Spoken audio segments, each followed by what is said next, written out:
So today we are going to look at one of our final topics of waves, which is going to be resonance. Okay, and this is going to tie directly into the harmonics that we've been looking at earlier this week. Okay, so resonance,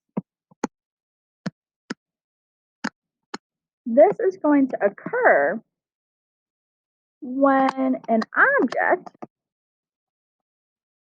shakes or vibrates at one of its natural frequencies.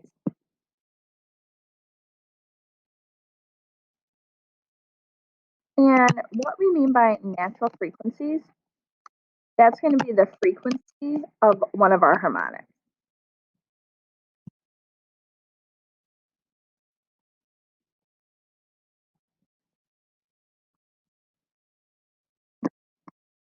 And what happens here is when an object shakes or vibrates at one of its natural frequencies, we're going to see a maximum amplitude.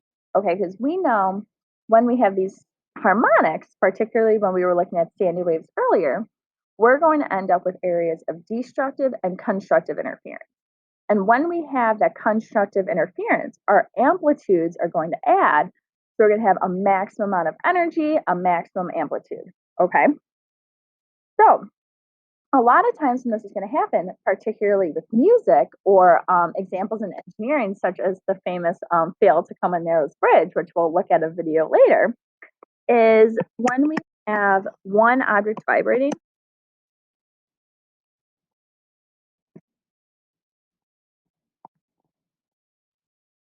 at a natural frequency, so at one of its harmonics frequency,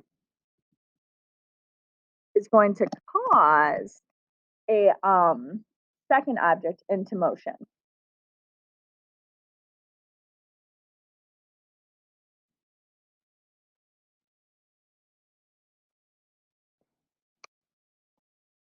Okay. And when that happens, we're going to, again, get that maximum amplitude or that maximum energy results because our oscillations are increased by matching the vibrations of another object. Okay. So when we have these objects vibrating, our frequencies are just right so we can add our amplitudes.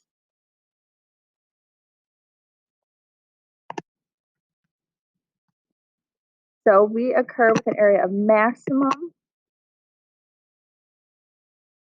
amplitude or maximum energy transfer.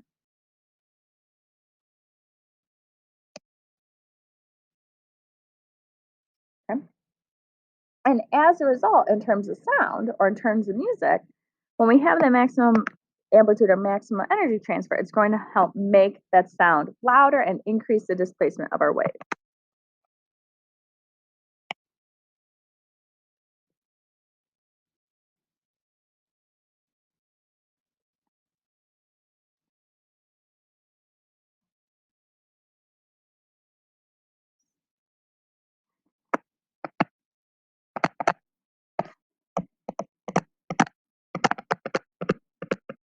Okay. Example of this is going to be an xylophone. Okay, so we make sound in a xylophone when musician strikes the wooden bars with mallets. Okay, those vibrating bars are going to cause other parts of the xylophone to vibrate. Okay, and since we are vibrating at one of our harmonics or those natural frequencies, that is going to amplify the sound. Okay. Um, Likewise with the clarinet, and this can be the type of instrument we're looking at today with our wind instruments. The clarinet makes sound when the musician blows across a thin reed on the mouthpiece. Okay, and that vibrating reed is going to start the column of air vibrating inside that's then going to amplify the sound. Okay, so here we have those vibrations at one of our natural frequencies, at one of our harmonics that's going to amplify the sound and increase the energy that we are transferring here with sound waves. Okay, so when we look at harmonics with sound waves, we are looking at three main types of instruments. Okay, we are looking at string instruments, which we already kind of looked at with our standing waves. We're going to be looking at open-ended tubes.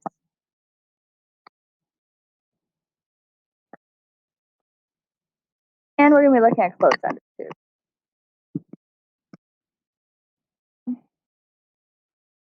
And something to keep in mind here is that our sound waves, we draw them transverse even though we know they're longitudinal. Okay, so something to kind of keep in mind that as we're drawing these, we're drawing our waves transversely just because it's kind of easier to see what is going on. But we want to keep in mind that these sound waves are longitudinal.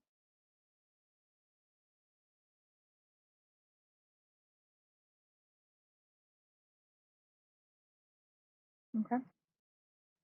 All right. So the first thing we're going to look at is going to be a closed-ended pipe.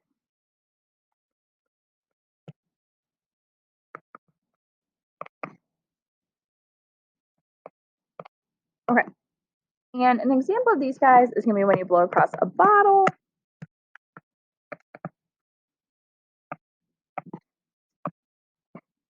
when you blow on a clarinet, or an organ pipe. Any example where sound only really has one option of escaping. So there's really only one area where we can hear sound coming out of. Okay? So something to keep in mind here, or what this is going to look like. Let's look at our first harmonic. These guys are going to start with a node at the end, or at the closed end. Okay? So that means the air at the closed end is still. Okay?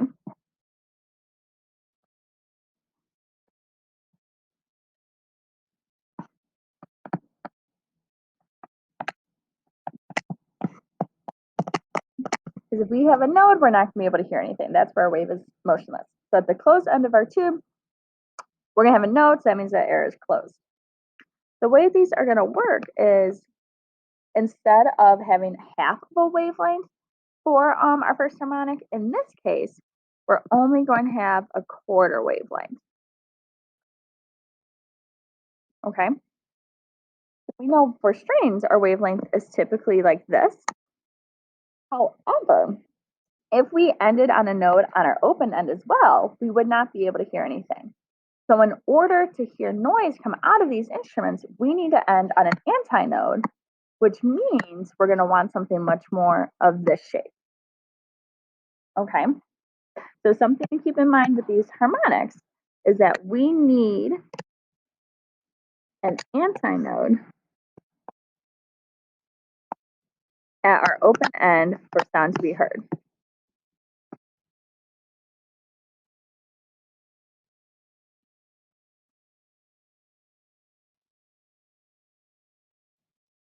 Okay, so we need to end on constructive interference.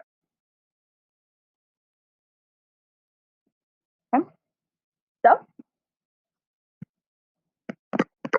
that means for this first harmonic then, the length of our tube is only going to have 1/4 of a wavelength. So the length of your clarinet, when you play that first harmonic, is only going to be the length of 1/4 wavelength. Okay? And since it's the first harmonic, this is going to be what we known as the fundamental frequency, because that is the lowest frequency where we can have a harmonic here.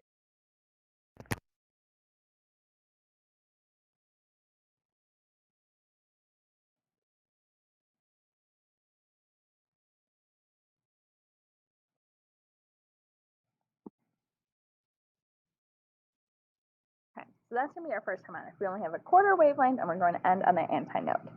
Our close is actually going to be our third harmonic.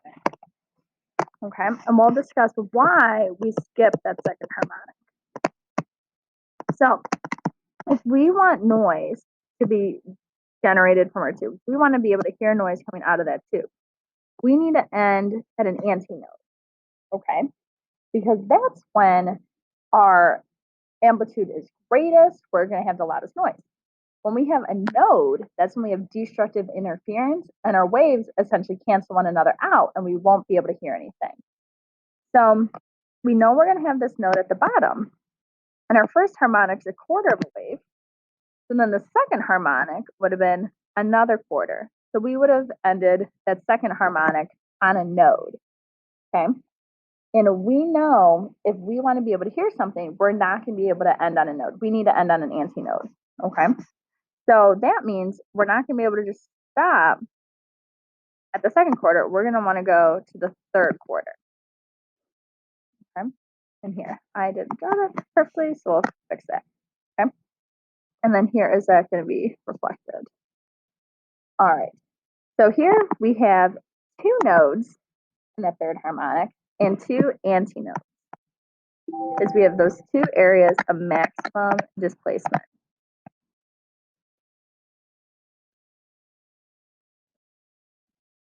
Okay.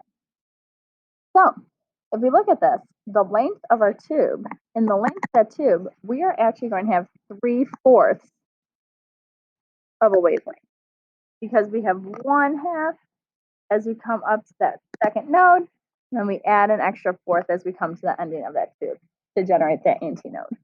Okay, so in a third harmonic, the length of our tube has 3/4 of a wavelength, and we'll kind of see with the same thing as we did with our standing waves, that the frequency of this harmonic is going to be 3 times the frequency of that first one. Okay, because we have 3/4 of a wavelength here, whereas the original one we only had a quarter. Okay, so we can still see that we have the same relationship between our frequencies between the different harmonics, even though the relationship between our lengths and our wavelengths are going to be a little different. Okay? So then the next harmonic we're going to have after that is going to be the fifth harmonic. Okay, because if we had the fourth harmonic, we would have that same issue where at the open end of our tube, we would end with a node. And we cannot end with a node because we won't be able to hear anything. We want to end with an antinode. Okay, so for the fifth harmonic, we'll have our half wavelength, okay, our 3/4 that we had from our third harmonic. And then we're just going to add another half. Okay, so here we'll have 3 nodes and 2 antinodes. And I did draw that at the back. Let's see if we can fix that a little bit.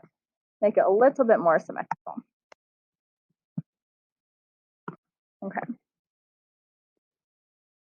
Yeah, a little better. Okay. So we can see here we're going to have 3 antinodes and 1, 2, 3 nodes. So what we're going to notice with these closed-ended pipes is that our number of nodes are equal to our number of antinodes. Okay. And here in our fifth harmonic, the length of our tube is going to have half a wavelength, a full wavelength, and an extra quarter. Okay, so here we're going to have 5/4 of a wavelength. So when we're looking at closed-ended tubes, we can kind of see the pattern that the length of our tube is going to have n times 1/4 of a wavelength. Okay. Because each time we're essentially adding an extra half. Okay. So main thing with these closed-end pipes, we're only going to be able to have odd harmonics because we need to end on an antinode. Okay. So that second and fourth, sixth, eighth, we're not going to hear any sound when we produce those harmonics. Okay. And the length of our tube is going to have n times 1/4 wavelength, but we still have the same relationship with our frequency, where whichever harmonic we're on is n times our fundamental frequency, or times that first frequency. And our bottles, clarinets, and organ. The next thing we're going to look at are open-end pipes.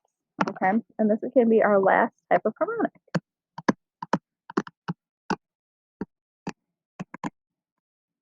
Okay, so an example of an open-ended pipe, these guys would be like a flute or a recorder, where sound is able to escape two open ends. Okay, and if sound is escaping two different ends, That means at either end, we're going to need vibrational antinodes.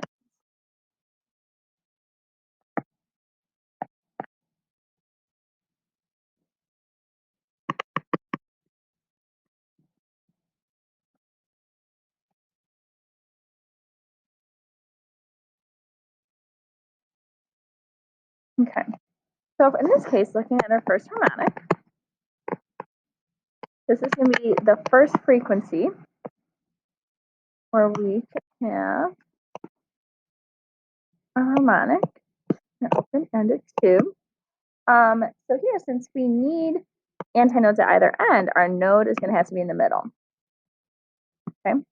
So that means we're going to have the end of one crest at one antinode and the start of one crest at another. Okay. So I'll have the end of one crest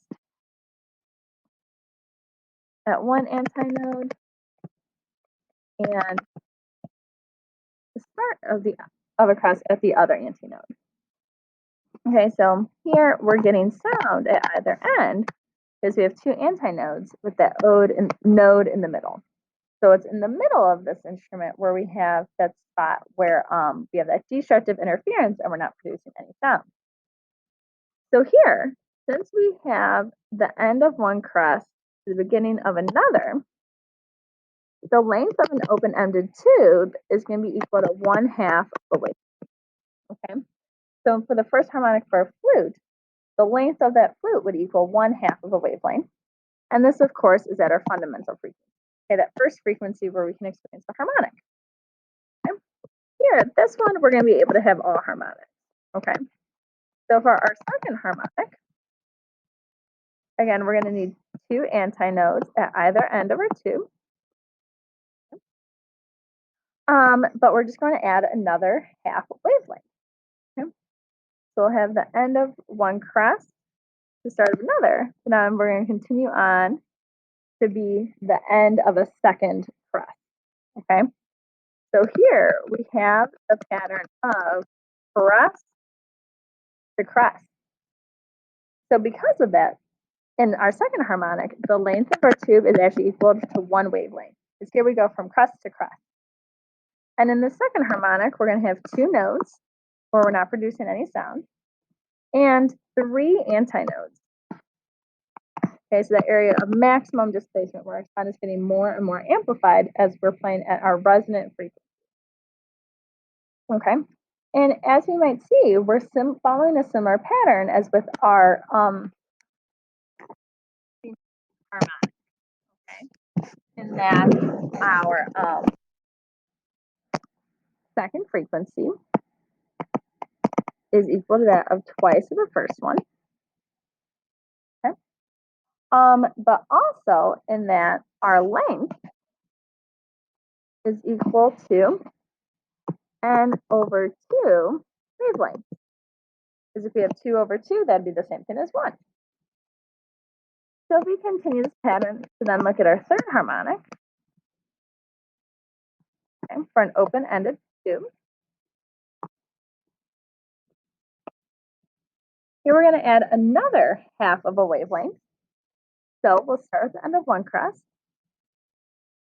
Okay, start the crest, and we're going to finish through. Oops, let's actually erase that to make that look a little bit neater, a little bit more symmetrical.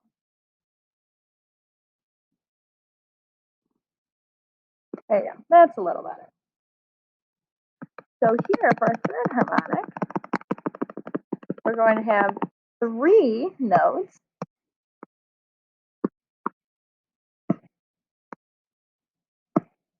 And we're going to have 4 antinodes, 2 in the middle and 1 at either end. Okay, and here we can see that we're going to have, let's see, we're going from crest to crest, so 1 wavelength plus another half as we start another crest. So here the length of our tube is going to have 3 over 2 wavelengths.